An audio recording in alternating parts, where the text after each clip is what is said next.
2 days of peace talks in Astana produced a commitment to salvage Syria's fragile truce and fight terrorism.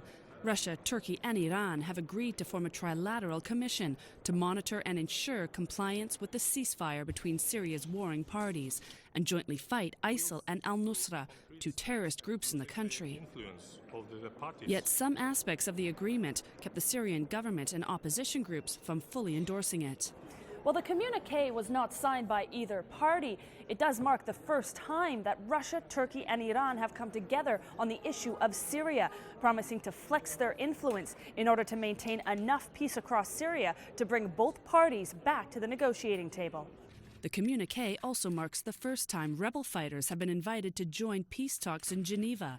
But the opposition says it has reservations, denouncing Iran's role and distrusting the government's. We will see in 7 days for sure if the regime will keep violating the ceasefire or the militias, because now the areas under besieged is mainly besieged.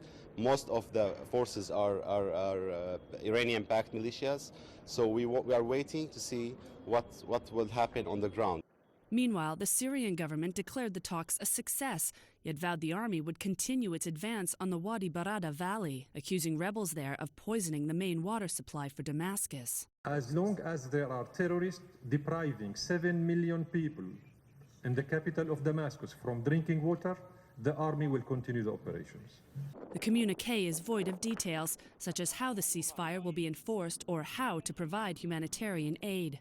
Only 14 of Syria's more than 1,000 rebel groups were represented here in Astana, and some, such as Syria's Kurdish PYD, who are fighting Turkish and Russian military forces in the north of the country, say they are not bound by any outcome of these talks. They have to make their choice today.